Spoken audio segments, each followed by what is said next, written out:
Damning details in Jack Smith's new brief. It is likely that this criminal case against Trump, well, it's certainly likely it's not going to happen before the election. I mean, I'd say that's beyond likely. It's an utter certainty. But if Donald Trump wins, it will never see the light of day. But the public got a real look at the evidence that Jack Smith has amassed. And this orchestration of a criminal conspiracy to overturn Donald Trump's loss of the election was laid bare. It's a 165-page legal brief. It was unsealed by, again, this federal judge. There are redactions in it, of course, but generally speaking, it's there. And it does give us many more details than we had before. I mean, even more details than the January 6th committee had. For example, the Mike Pence contemporaneous notes that he was taking as he was having conversations with Donald Trump about the election, and as Trump pushed on him, as I say, as Trump gave him the full court press. Mike Pence, do the right thing. Don't certify this election. And Pence took all of these different tacks to try to push Trump off of this.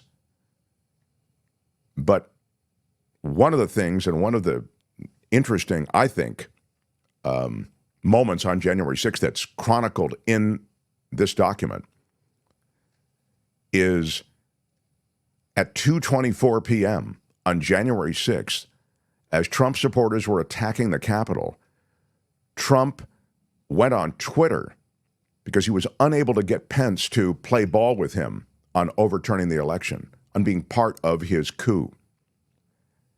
And he went to Twitter at 2:24 to condemn Mike Pence.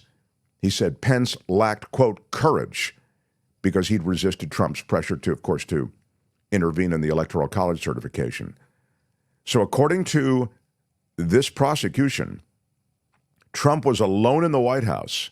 He was in the dining room of the White House when he sent that tweet. And the reason that's important is he can't say somebody else posted that tweet for me. In the document from Jack Smith, the defendant, who of course is Donald Trump, personally posted the tweet at a point when he already understood the Capitol had been breached. The tweet that criticized Pence also went down at the same time as one of the most perilous moments of the riot, the very moment that Pence was being evacuated from the Senate office to a loading dock underneath the Capitol. Rioters had come within 40 feet of where he was sheltering. Trump was told by an aide of Pence, and again, this is all documented by contemporaneous note-taking and also by subpoena power that the J6 committee didn't have. So you have corroborating testimony and depositions that the J6 people didn't have because they didn't have all the subpoena power of a federal prosecutor or federal counsel in this case. When Trump was told by an aide of Pence's, he was told by an aide of Pence's evacuation. Sorry, just reading this. Prosecutors say that Trump responded, "So what?" Trump's first call for calm, which advisors viewed as insufficient, came 14 minutes later. Please support, yeah. Do you remember what was happening then? Pence was running through the halls with the Secret Service. There was a mob. They were trying to get him away from that, and they were trying to get him to leave the Capitol, remember? And there's Trump in the dining room. So what? Yeah. Wow. They said essentially that the vice president's life was at stake and his life was threatened. 14 minutes later, he wrote, "Please support our Capitol Police and law enforcement. They are truly on the side of our country. Stay peaceful." He did write that. According to prosecutors, at one point during Trump's bid to overturn the results, a Trump White House aide overheard Trump telling his daughter Ivanka and son-in-law Jared, "It doesn't matter if you won or lost the election, you still have to fight like hell." That comment was supposedly made on Marine One. Prosecutors said that they would prove at trial that Trump and his allies often made up statistics about voter fraud from whole cloth.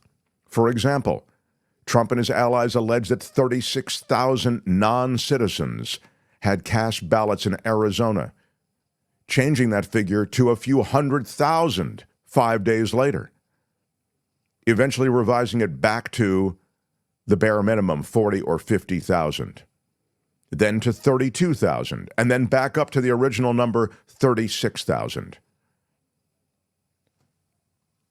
1 week after the election in 2020, Trump told then Governor Doug Ducey from Arizona that he was packaging up, that's a quote, fraud evidence to share with him.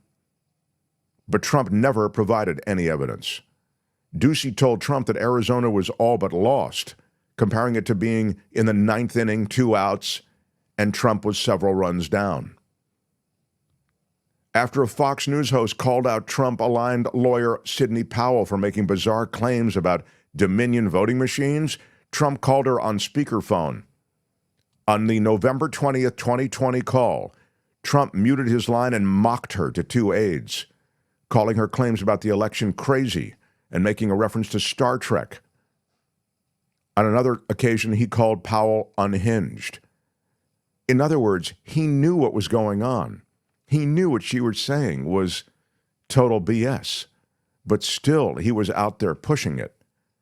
But if all of these comments were made to people who worked for him, including his own children and son-in-law in the White House, then that becomes a gray area about whether it was done in the service of his job or whether it was, a personal act.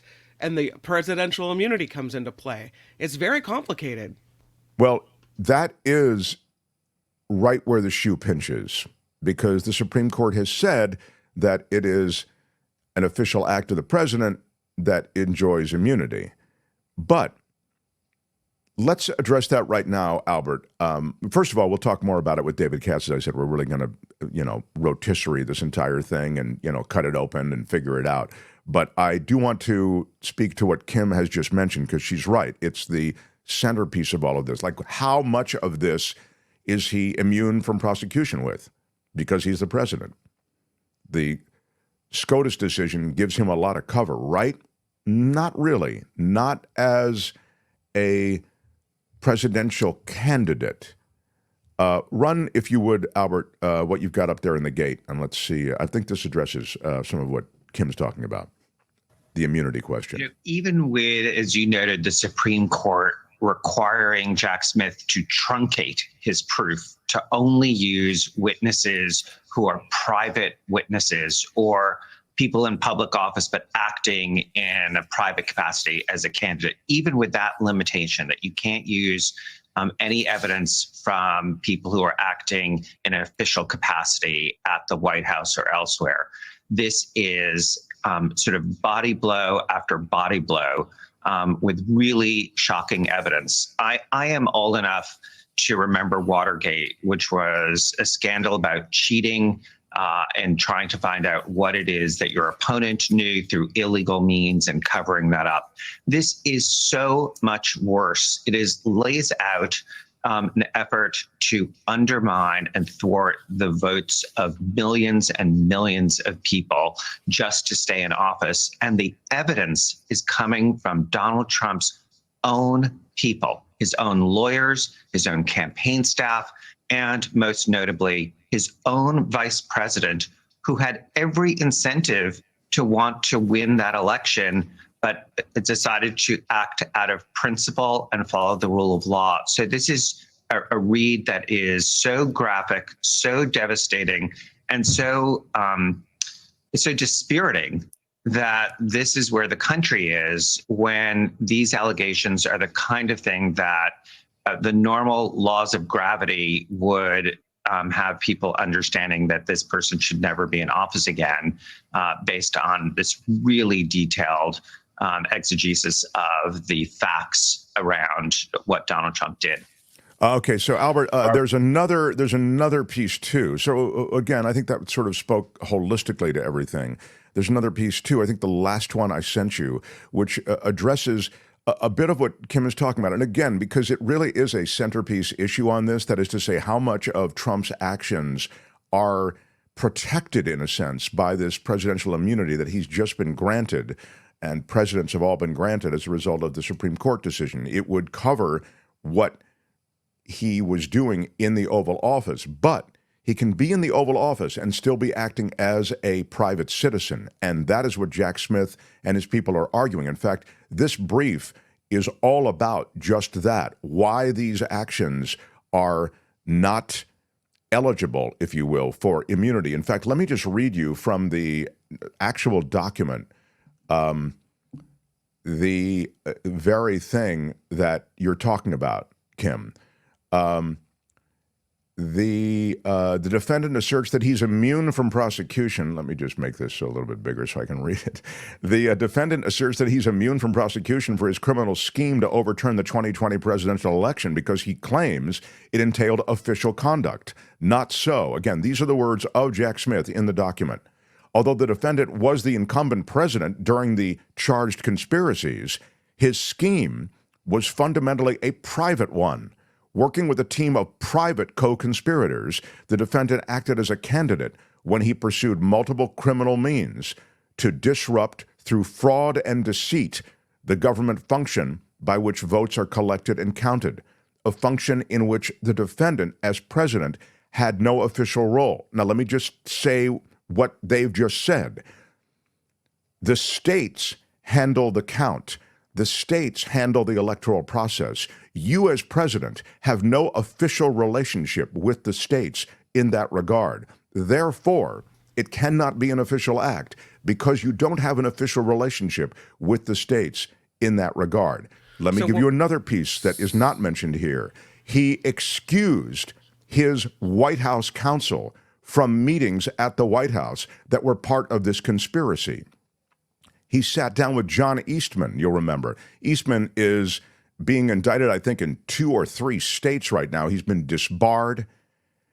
He was a private attorney that Trump had enlisted. It's not the White House attorney. So it's much harder now to say it was an official action. Hey, dude, you got rid of the official guy. This is your personal lawyer who's now your henchman to help you with this coup. So yet again, more evidence that it's not covered by immunity. I think there's a lot here. It's still a hurdle, but it, I think, on facts, is a decent argument.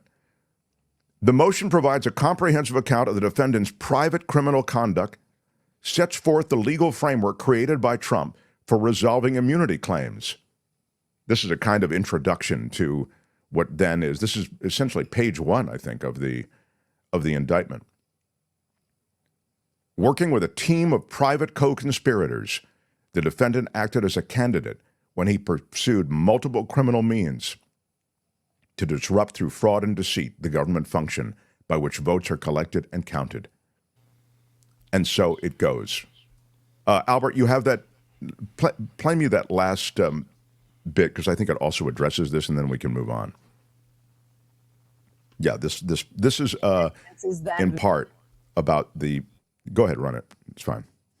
Mike Pence in the Supreme immunity. Court Yeah. For Trump's pressure campaign involving Mike Pence, for that to be a part of this case, right? Private conversations between a president and a vice president. But Smith argues because the executive branch has no role in the certification proceeding, and indeed the president was purposely excluded from it by design, prosecuting the defendant for his corrupt efforts regarding Pence poses no danger to the executive branch's authority or functioning.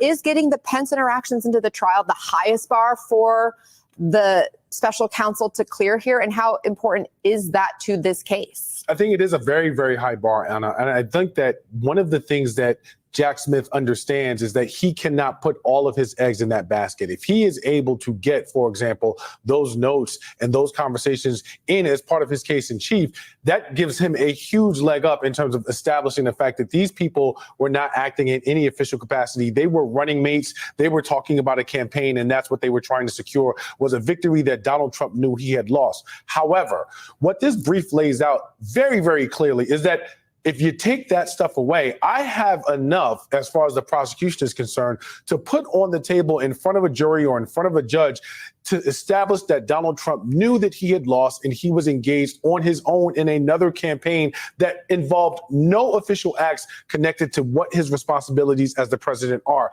And I think that that's important to understand.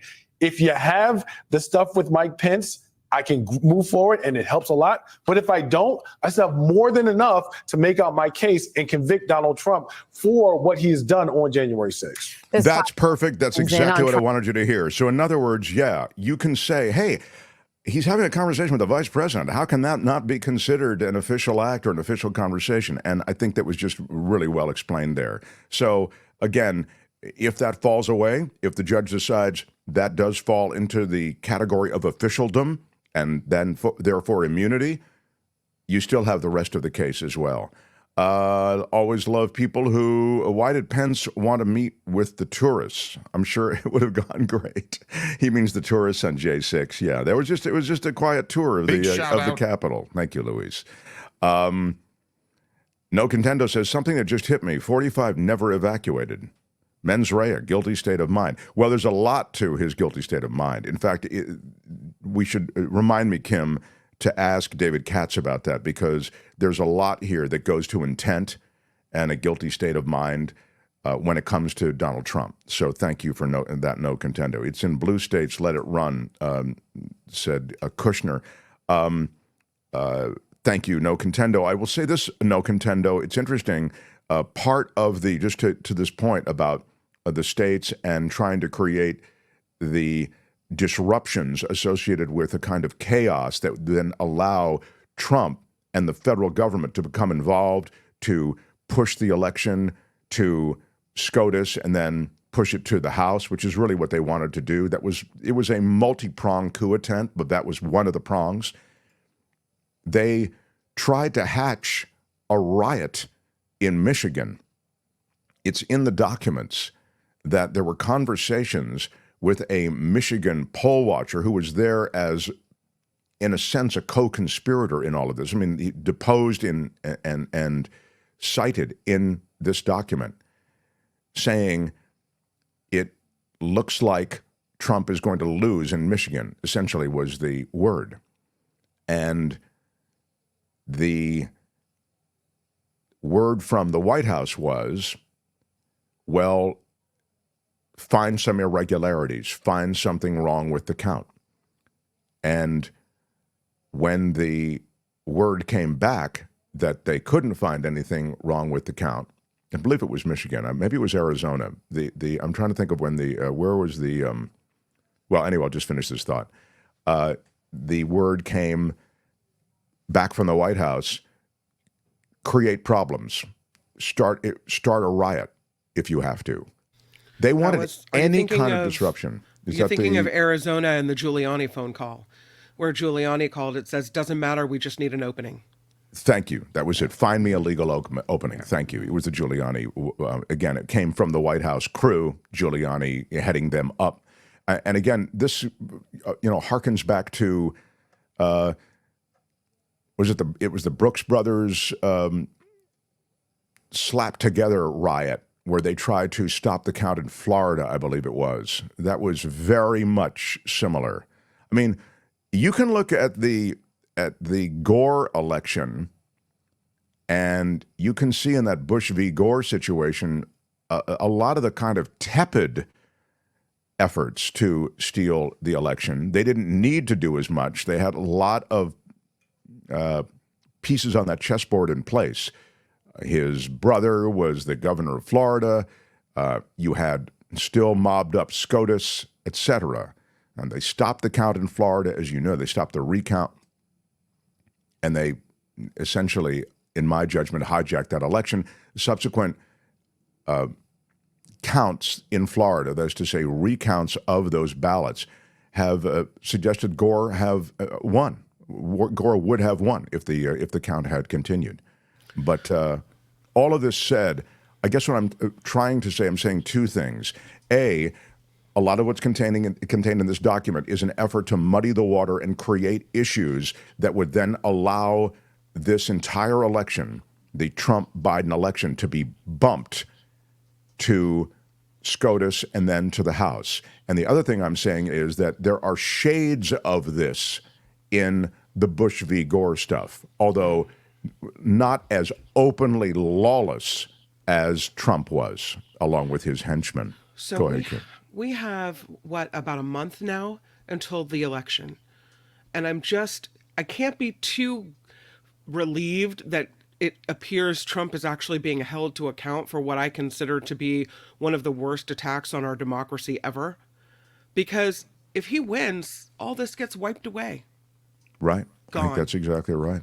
No, All this work, all of this outrageousness will just get wiped away. And so how do you convince people that we can't do that? How do you convince people that he's bad? I just saw someone posting on Facebook, I'm 100% with Trump. I don't know how you can read through a document like this and see the callous remarks that he made about the life of his vice president and about the will of the people and the voters and think this is a good candidate. I've reviewed it before, and I'll just touch on it again. The things about Donald Trump that attract people and have created this coalition of red state voters, but beyond just red state voters, involve a number of different things, which is typically what happens with presidential candidates, meaning grievances that are shared, right? I'm angry about the same things that Donald Trump expresses openly on the stump. Even though he is a shapeshifter, he'll say whatever he needs to say to whatever room. The demonization of immigrants is something that works. You don't have to just look at this country. You can see it working worldwide. Those people are ruining your life. That is it's a hack, utterly absurd notion, but it is one that he has found politically effective. And as I say, it's been politically effective worldwide as well. I mean, look at Europe and the legitimate immigration crisis that they've had, and look at the rise of the far right because of the demonization of immigrants. It's not about policy. It's about those people are ruining our life. That's why you saw Donald Trump again saying something outrageous today. He said, if elected president, he will take away the legal status of the Haitians who are in Springfield, Ohio. He said this. So he's, to use the oft-used expression, doubling down on this same stuff. Again, immigration and the influx of people into America is a legitimate thing to be dealt with, but it can be dealt with in many ways that are rational. This idea of these massive deportations, which would be, let's just go with the expense. It would be so expensive, it could literally cripple the American economy to try to begin these, to deport everyone. I mean, he's talking about deporting millions of people. Right. But in Springfield, didn't they wanted these people? They had openings and jobs and factories that were going to close down because they didn't have enough workers, right? That's exactly right. And, Kim is right about that. Send these people away, and then what happens to the jobs in this community and the economy? They also had many vacancies. They had many properties. It was in other words, they talk about the fact that there's no place to live. Before those people got there were a lot of places to live. In fact, the real estate market in Springfield, Ohio, was in a free fall. So it was a community hobbled by bad economy. They did revitalize it. Now, to be fair to the argument, like so many communities, when you have an influx of people, hospitals and many existing institutions are then stressed in ways they weren't before, and you have to adapt. But that's a much different thing than the idea that we're just going to clear everybody out. Not to mention the effect on the gray economy, or the, whatever you want to call it, the dark economy, whereby you essentially have a lot of people who are in the country illegally. Okay, they're not the people in Springfield, Ohio, and they're doing the jobs that Americans just aren't doing, and they're doing them for cheaper. I mean, that's just, there's you want to talk prices going up at the grocery store. I mean, You know, if you go to the slaughterhouses and if you go to the Central Valley of California, to the agricultural concerns that, you know, create this breadbasket of America, it's filled with both these places and places beyond. Restaurants, janitorial services, they're filled with people who have come into this country for a better opportunity. I'm not saying there should be open borders, but I'm just suggesting that, okay, if you really want to get serious about this, dude, and you want to get rid of everybody, A, it's going to be cripplingly expensive. I mean, just insanely expensive. You're not going to do it. It's just rhetoric anyway. But the other thing is, you know Donald Trump, because you employ these people at Mar-a-Lago. There are plenty of people who are employed at Mar-a-Lago and at Bedminster and at all of his different resorts and facilities and hotels in Las Vegas and beyond. You know, you employ a bunch of people who are in this country and don't have legal documentation. It's a fact. So there is kind of it's a falsehood. It's a fraud that's being perpetuated. But when you talk about Donald Trump, it is, I think, about a lot of this stuff. He's angry about the same stuff I am. I'm angry about law and order. If you look at the tech bros in San Francisco, the David Saxes and Chamath and all these guys who raise money, that's about money and power.